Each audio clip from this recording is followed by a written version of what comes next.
um, adaptive cards, Microsoft Graph, task modules. These are not declared as something that's there in the package, but it is there in the code for your application. So if you want to add these into your application when you bring them, you have to use SDKs and other helper packages in order for you to go ahead and use these features.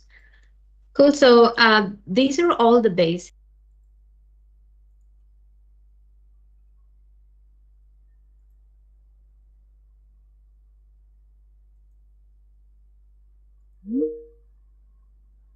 Ability in Teams.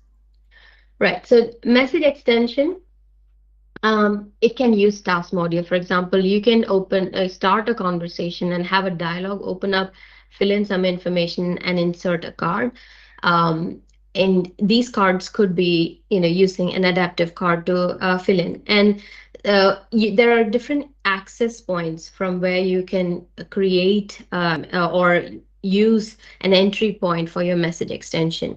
So there is a search one. So when you type something, you can go ahead and search your web service and insert a card in. There could be an action one where, like I mentioned, you could pop up a dialogue, or there could be link unfurling.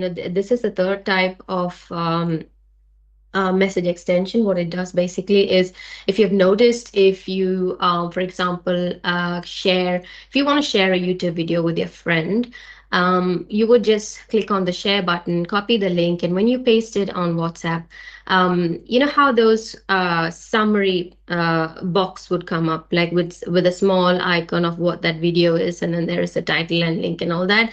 That is actually a pretty cool feature, because most of the time, okay, so this video is actually going to do this, right? So this is link unfurling. It will provide a custom summary that you can create. So imagine you're in a conversation with your colleagues and you say, hey, take a look at this application, whatever, that is in your third party application, and putting a link in.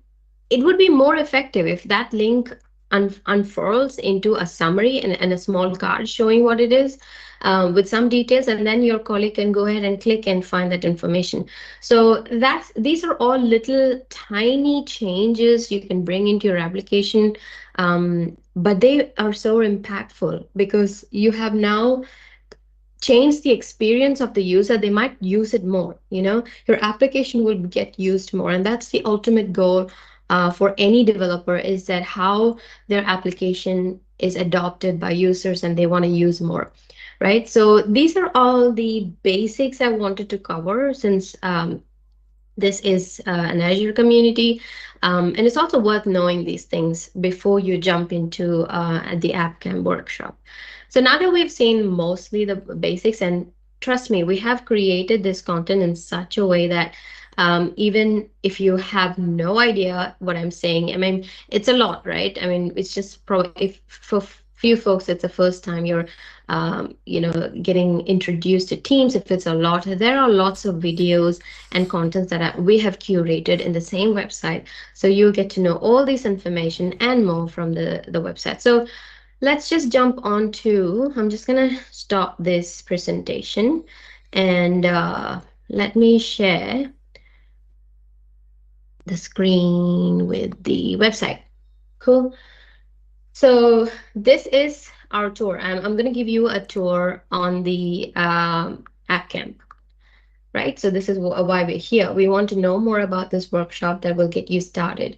So this is something my colleague Bob German and I started writing contents for this, creating this workshop. So this is what it is, like the entire lab structure. So we have two paths, Path A and Path B. I will be focusing more on Path A because this is probably the most used and most viewed. I would say this is just migrating an Azure AD web app to Teams. So when I say an Azure AD web app, it's just a web app, but it's connected to Azure AD, and you would be able to go ahead and use multiple labs. And I will show you how we have laid out the labs. You would be able to bring your application first into Azure, and then you add SSO on top of it. and then you change a bit of theming to make it look like a Teams app, and then your core application will be ready. And these are the three main labs you need to do mandatory in order to go to the extended labs. So once you have the core application, it is really up to you what you want to try. So we've made it in such a way that they all have their base app as this core Teams application. And then on top of that, you would add message extension or tab, configurable tab like deep links. Deep links are just navigation points, dialogues, and even monetization. How do you monetize this Teams application so you can put them in the application store, in the Teams application store for people to go ahead and subscribe or whatever. So we partnered with the Marketplace folks. I'm not an expert in Azure Marketplace, but we've got all the information since we partnered with them, and we have put a lab for that one as well.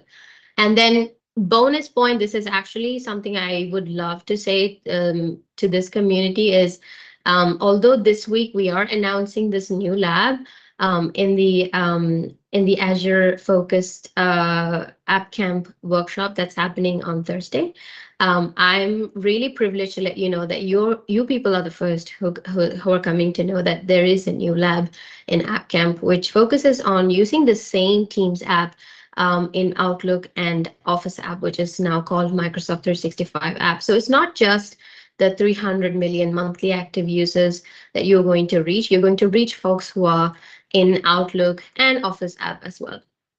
So there's also a meeting app. For the meeting app for you to do that lab, you'll need to complete the configurable tab and then move on to this. So this is the structure of how you can do AppCamp labs. Now, there are some prerequisites that you need. Obviously, you need a computer with permission because you'll need to install a few things like Node.js.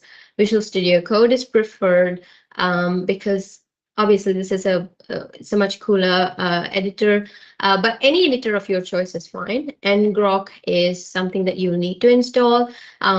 This just makes it easier because it's a tunneling tool. All it does is make your local application available in a HTTPS online URL that is required